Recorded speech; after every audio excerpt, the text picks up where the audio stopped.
இயேசு கிறிஸ்துவின் இனிய நாமத்தில் வாழ்த்துக்கள். இந்த நாளிலும் லேவியராகமம் 23வது அதிகாரத்தை நாம் தியானிக்கப் போகிறோம். இந்த அதிகாரத்தில் யெகோவாவின் 7 பண்டிகைகளை குறித்து கொடுக்கப்பட்டிருக்கிறதை நாம் பார்க்க முடியும். பின்னும் கர்த்தர் மோசேயை நோக்கி, நீ இஸ்ரவேல் புத்திரரோடை சொல்ல வேண்டியது என்னவென்றால், சபை கூடி வந்து பரிசுத்த நாட்களாக ஆசரிக்கும்படி நீங்கள் கூற வேண்டிய கர்த்தருடைய பண்டிகை நாட்களாவன என்று சொல்லி, இங்கே ஆண்டவர் 7 பண்டிகைகளை அவர்கள் கொண்டாடும்படியாக அவர்களுக்கு கட்டளை கொடுக்கிறதை பார்க்கிறோம். கர்த்தரின் 7 பண்டிகைகளும் வருங்காரியங்களின் நிழலாயிருந்ததை குறித்து நாம் இந்த அதிகாரத்தில் பார்க்க போகிறோம். கிறிஸ்துவை மைய பொருளாகவும் இந்த பண்டிகைகள் கொண்டிருந்தன என்பதை கொலோசியருக்கு பவுலப்போஸ்தலன் எழுதுகிற பொழுது 2வது அதிகாரம் 17வது வசனத்தில் பவுலப்போஸ்தலன் அங்கே குறிப்பிடுகிறதை நம்ம பார்க்க முடிகிறது. இந்த 7 பண்டிகைகள் ஆண்டவராகிய இயேசு கிறிஸ்துவை மையமாக கொண்டு அவைகள் குறிப்பிடப்படுகின்றன. அவைகள் வருங்காரியங்களுக்கு நிழலாயிருக்கிறது. அவைகளின் பொருள் கிறிஸ்துவை பற்றினது என்று கொலோசியருக்கு எழுதும் பொழுது பவுல் எழுதுகிறார். பண்டிகையும் விளக்கமும் என்ன அப்படின்னு பார்க்கும் பொழுது முதலாக அவர்கள், அதாவது இன்றைக்கு நமக்கு இறந்த காலமாக அந்த நாட்கள் மாறிவிட்டது. என்ன அப்படின்னா, பஸ்கா பண்டிகை. பஸ்கா ஆடு அடிக்கப்பட்டு இரத்தம் நிலைக்கால்களில் அது பூசப்படணும். தொடர்ந்து அதன் நினைவாக பஸ்கா ஆடு அடிக்கப்பட்டு கொண்டாடப்பட்டு வந்ததை தான் இங்கே லேவியராகமம் 23:5 ஆண்டவர் கொண்டாடும்படியாக சொல்லுகிறார். உபாகமம் 16:6 இதை பார்க்கிறோம். இது அவர்கள் 1வது மாதம் 14ஆம் தேதி ஆபிப் அல்லது நிசான் என்று அழைக்கப்படுகிற அவர்களுடைய 1வது மாதம் 14வது தேதியில் இந்த பண்டிகையை கொண்டாட வேண்டும். இது அவர்களுக்கு ஏற்கனவே எகிப்திலிருந்து ஆண்டவர் விடுதலையாகி கொண்டு வந்ததை நினைவு கூறும்படியாக இந்த பஸ்கா பண்டிகையை ஆசரிக்க சொல்கிறார். இந்த பண்டிகை ஒரே ஒரு நாள் கொண்டாடப்படும். இது நமக்கு கிறிஸ்துவின் சிலுவை மரணத்தில் இந்த நிழல் உருவமானது நிறைவேறினதை 1 கொரிந்தியர் 5:7 பவுலப்போஸ்தலன் எடுத்து எழுதுகிறார். ஆகவே இது இறந்த காலத்தில் நமக்காக 2000 ஆண்டுகளுக்கு முன்பாக கிறிஸ்து பலியானதை இது நமக்கு காட்டக்கூடியதாக இருக்கிறது. 2வது ஆண்டவர் இங்கே புளிப்பில்லாத அப்ப பண்டிகையை அவர்களை ஆசரிக்க சொல்லுகிறார். புளிப்பில்லாத அப்பத்தோடு பஸ்காவை புசிக்க வேண்டும். இது லேவியராகமம் 23:6 பார்க்கிறோம். உபாகமம் 16:3 பார்க்கிறோம். இதுவும் அந்த நிசான் அல்லது ஆபிப் அந்த 1வது மாதத்தில் 15வது தேதி முதல் 21வது தேதி வரை, அதாவது 7 நாட்கள் இந்த பண்டிகை கொண்டாடப்பட்டது. புளிப்பில்லாத அப்ப பண்டிகையை 7 நாட்கள் ஆசரித்தார்கள். இது விடுதலையை குறிக்கக்கூடியதாக கர்த்தருடைய பந்தி ஆசரிப்பும் பரிசுத்தவான்களினுடைய ஐக்கியமும். நம்ம இன்னைக்கு கர்த்தருடைய பந்தியில் பங்கு பெற்று பரிசுத்தவான்கள் எல்லாரும் நம்ம சபையில் ஐக்கியப்படுகிறோமே, இந்த காரியங்களை இது குறிக்கக்கூடியதாக இருக்கிறது. அதனைத் தொடர்ந்து இதை பவுல் எழுதும் பொழுது 1 கொரிந்தியர் 5வது அதிகாரம் 7ஆம் வசனம் 8ஆம் வசனத்திலையும் 11வது அதிகாரம் 23 39 வரையிலும் குறிப்பிடுகிறார். ஆண்டவர் நமக்கென்று ஏற்படுத்தி அவருடைய சரீரத்தை நமக்கு அவர் ஜீவ அப்பமாக, அவர் ஜீவ அப்பம் நானே என்று சொன்னாரே, நமக்காக அவருடைய சரீரத்தையும் அவருடைய இரத்தத்தையும் ஒப்பு கொடுத்தாரே, அந்த காரியங்களை நினைவு கூறுகிற அந்த பண்டிகையாக அந்த நாளாக இது இருக்கிறது. அதுக்கு அடுத்தபடியாக முதற் பலன்களின் பண்டிகை. இந்த பண்டிகையும் ஆண்டவர் கொண்டாடச் சொன்னார். முதற் பலன்களை கர்த்தருடைய சந்நிதியில் கொண்டு வந்து அவர்கள் அசைவாட்ட வேண்டும். இது லேவியராகமம் 23வது இந்த அதிகாரத்தில் 9-14 வரையிலும் நாம் பார்க்கிறோம். இதை யாத்திராகமம் 23:19 பார்க்க முடியும். இதுவும் ஆபிப் அல்லது நிசாம் அந்த 1வது மாதத்தில் 16வது தேதியில் இது கொண்டாடப்பட்டது. இதுவும் ஒரே ஒரு நாள் தான். இது கர்த்தருடைய உயிர்த்தெழுதலை குறிக்கக்கூடியதாக இருக்கிறது. அதாவது ஆண்டவர் நமக்காக உயிர்த்தெழுந்தபடியினாலே அவருடைய நீதி நமக்கு தரிப்பிக்கப்படுகிறதே, அந்த காரியங்களை, அதாவது அவரே உயிர்த்தெழுந்தவர்களில் முதல் அவர் பலனானார் என்று பார்க்கிறோமே, அந்த காரியத்தை இது குறிக்கக்கூடியதாக இருக்கிறது. 1 கொரிந்தியர் 15வது அதிகாரம் 20வது வசனத்தில் நம்ம பார்த்தோன்னு சொன்னால், கிறிஸ்துவோ மரித்தோரிலிருந்து நித்திரை அடைந்தவர்களில் முதற் பலனானார் என்று பார்க்கிறோம். ஆகவே இந்த மூன்றுமே ஏற்கனவே நடந்து முடிந்து விட்டதை நமக்கு குறிக்கக்கூடியதாக இருக்கிறது. இறந்த காலத்தில் நடந்த இந்த காரியங்கள் இன்றைக்கும் அவைகள் இந்த பண்டிகைகள் யூதர்களால் கொண்டாடப்படுகின்றன. யெகோவாவின் 7 பண்டிகைகளில் 3 பண்டிகைகள், அதற்கப்புறம் 7 வாரங்கள் அவர்கள் அந்த ஒரு இடைவெளி விட்டு ஒரு காத்திருப்பு செய்து அதற்கு பின்பாக அவர்கள் 50வது நாளிலே அந்த ஒரு இன்னொரு பண்டிகையை கொண்டாடுகிறார்கள். அப்போஸ்தலர் 1:4 பார்க்கிறோமே, பெந்தெகோஸ்தே நாள், அதாவது புளிப்புள்ள 2 அப்பங்களை தேவ சமூகத்தில் அவர்கள் கொண்டு வந்து அசைவாட்ட வேண்டும். இதைத்தான் இந்த அதிகாரத்தில் 15 17 வரையிலும் நாம் பார்க்கிறோம். 2 புளிப்புள்ள அப்பத்தை கொண்டு வந்து, இது 3வது மாதம், சீவான் என்று சொல்லக்கூடிய 3வது மாதம் 50வது நாளில் ஒரே ஒரு நாள் தான் இந்த பண்டிகையை கொண்டாடினார்கள். இதைத்தான் நாம் பெந்தெகோஸ்தே என்று அழைக்கிறோம். இந்த 50வது நாள் காத்திருந்து அவர்கள் கொண்டாடுகிற நாள். இது எதை குறிக்கிறதுனா, பரிசுத்த ஆவியானவர் இறங்கி வருகிறதை குறிக்கக்கூடியதாக இருக்கிறது. இது இந்த ஆவியானவர் இறங்கி வந்த நாளில்தான் சபை இந்த பூமியிலே உருவாக்கப்படுகிறதை பார்க்கிறோம். அப்போஸ்தலர் 2வது அதிகாரம் 1-3 வரையிலும் பார்க்கிற பொழுது இந்த சபை உருவாக்கத்தை இது குறிக்கக்கூடியதாக இருக்கிறது. அதற்கு பின்பாக மீதி உள்ள 3 பண்டிகைகளும் இனிமே நடக்கக்கூடிய காரியங்களின் நிழல் உருவமாக காணப்படுகின்றன. அதாவது இந்த ஆண்டவர் பிதாவினுடைய வலது பாரிசத்தில் அவர் உட்கார்ந்தார். இப்பொழுது ஒரு இடைவேளை போல, அதாவது கிருபை யுகம் நடந்து கொண்டு இருக்கிறது. இந்த நிகழ்காலத்தை இது குறிக்குது. என்னென்னா, யூதர்கள் அவர்கள் சிதறடிக்கப்பட்ட காலத்தை நம்ம ரோமர் 11:25 பார்க்கிறோம். ஆகவே அவர்கள் தம்மூஸ், எலூஸ் என்னும் 4ஆம் 5ஆம் 6ஆம் மாதங்கள் இக்காலகட்டத்தில் பிதாவின் வலது பாரிசத்தில் கிறிஸ்து அமர்ந்திருக்கிறார். இது புறஜாதிகளுக்கு அளிக்கப்பட்ட ஒரு கிருபையின் காலம் என்பதை இது குறிக்கக்கூடிய, இந்த நிகழ்காலத்தை இது குறிக்கக்கூடியதாக இருக்கிறது. அதற்கு பின்பாக அவர்களுக்கு அடுத்த பண்டிகையானது 7வது மாதத்தில் அவர்களுக்கு திரும்ப ஆண்டவர் கொண்டாடும்படியாக சொல்லுகிறார். அதாவது இந்த 3 இடைவெளி மாதங்கள்லாம் இருக்குதே, இந்த மாதங்கள் கிறிஸ்து, அதாவது கிருபை யுகத்தை குறிப்பதற்கான காரியம். இது இயேசு கிறிஸ்து பிதாவின் வலது பார்சத்தில் இன்றைக்கு நமக்காக பரிந்து பேசுகிறவராக அமர்ந்திருக்கிறவராக புறஜாதிகளுக்கு ஒரு ரட்சிப்பை தருகிற நாட்களாக இவைகள் கொடுக்கப்பட்டிருக்கிறது. இதுதான் இப்போ இந்த கிருபையின் யுகம்தான் இப்போ நடந்து கொண்டிருக்குது. இனிமேல் எதிர்காலத்தில் என்ன நடக்கும்ன்றதற்காக அவர்களுக்கு ஒரு 3 பண்டிகைகளை ஆண்டவர் கொடுத்திருந்தார். எக்கால பண்டிகை, இது வெள்ளி எக்காலங்களை அவர்கள் ஊத வேண்டும். இதே அதிகாரத்தில் 24, 25வது வசனத்தில் பார்க்கிறோம்.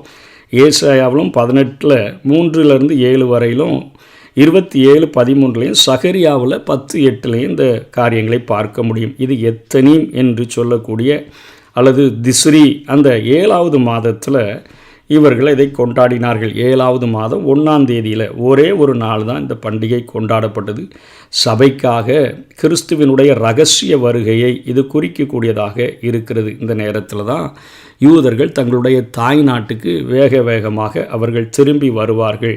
விழிப்படைகிற காரியம் அவர்களுக்குள்ளாக ஒரு எக்காலம் ஊதுகிற போது ஒரு விழிப்பு உண்டாகும்.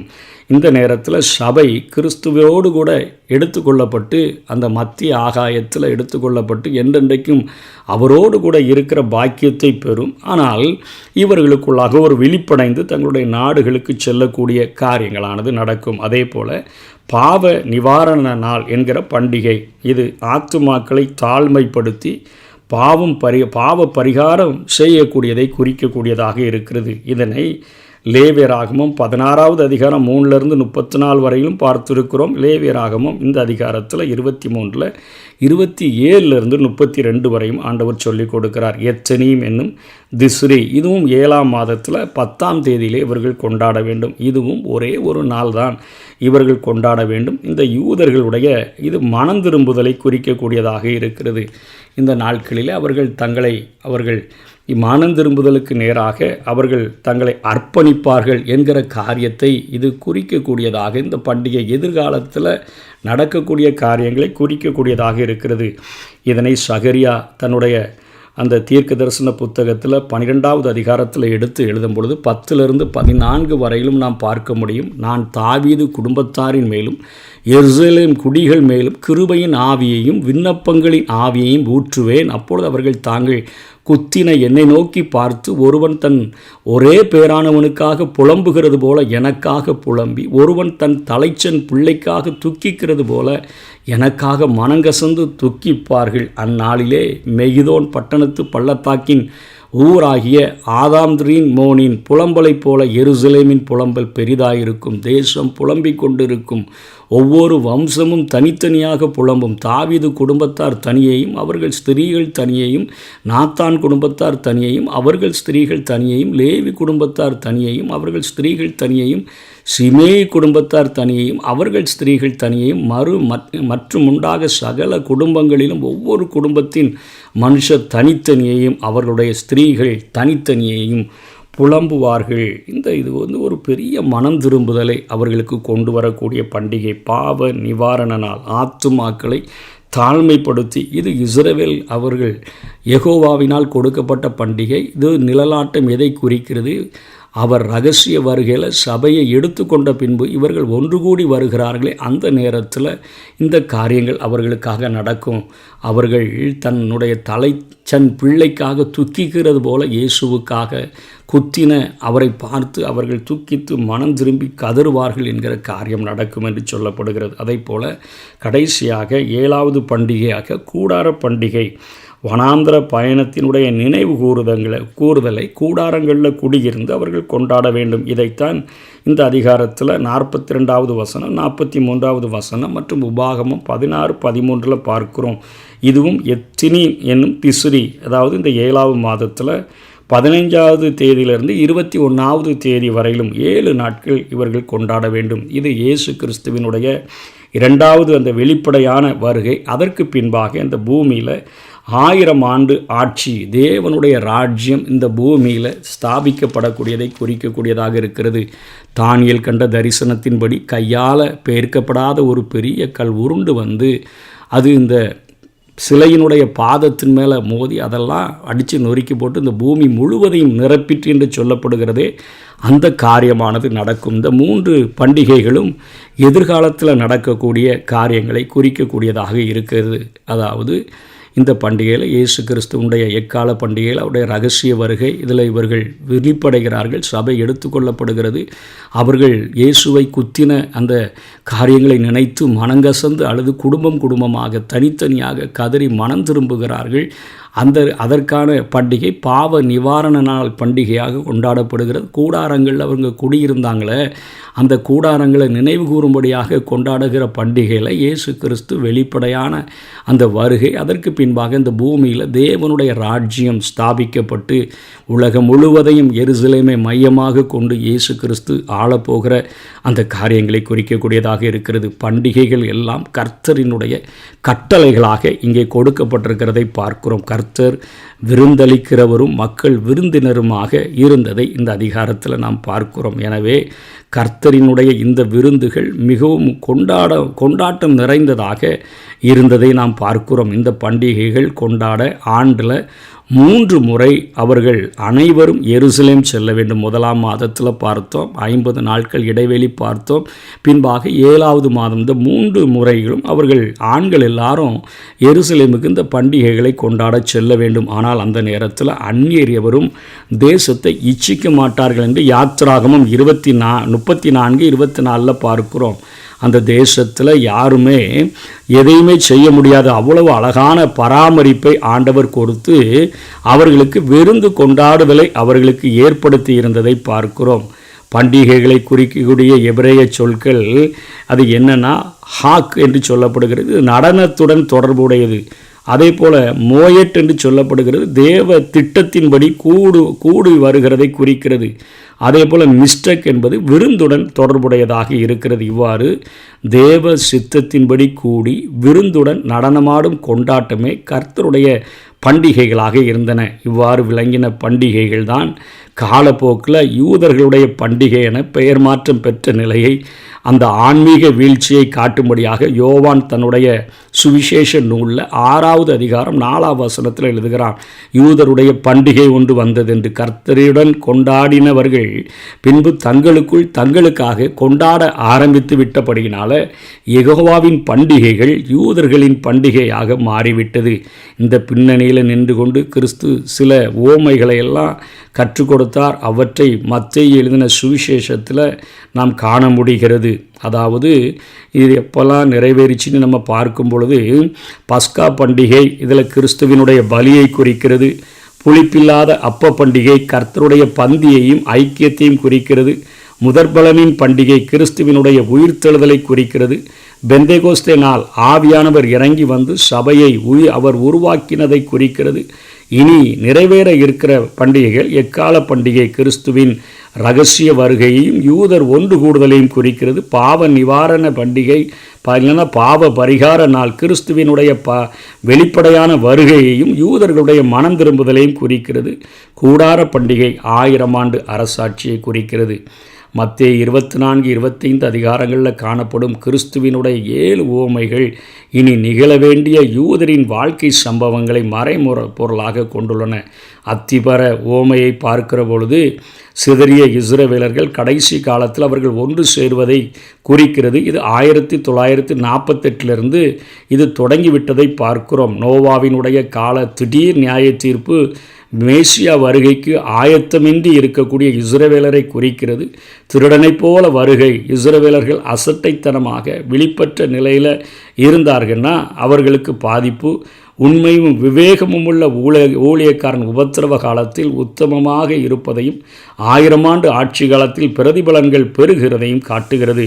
பொல்லாத ஊழியக்காரன் உபத்திரவ காலத்தில் உத்தமமற்று விளங்கி நியாய தீர்ப்பை பெறுகிறவர்களை காட்டுகிறது. 10 கன்னிகைகள் உபத்திரவகால வாழ்வையும் மணவாளன் உபத்திரவகால முடிவில் அவர் வருகிறதையும் இது காட்டக்கூடியதாக இருக்கிறது. தாளந்து ஓமை உபத்திரவகால வாழ்வையும் அதனுடைய முடிவில் பிரதிபலன்களையும் தண்டனைகளையும் பெறும் நிலையையும் காட்டுகிறது.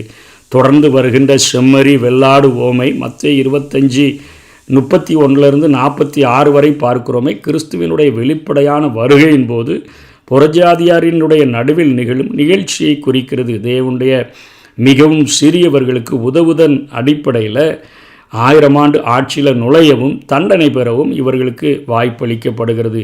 இவ்வாறு அந்த ஒன்றிணைப்பை நாம் அடையாளம் கொண்டு கற்கிற பொழுது வேதத்தை நாம் தெளிவாக ஆண்டவருடைய திட்டங்களை தெளிவாக புரிந்து கொண்டு பொல்லாங்கனுக்குள் கிடக்கிற உலகத்தில் இருள் நிறைந்த இந்த உலகத்தில் ஆண்டவர் ஒருவரே நம்முடைய கால்களுக்கு வெளிச்சத்தை தர முடியும். அவருடைய வசனம் நம்முடைய கால்களுக்கு தீபமாக நம்மளுடைய பாதைகளுக்கு வெளிச்சமாக இருக்கிறபடினாலே அதை அவருடைய வசனங்களை கற்றுக்கொண்டு வசனத்தின் வெளிச்சத்தில் நடப்போம். கர்த்தர் தாமே நம்மை ஆசீர்வதிப்பாராக.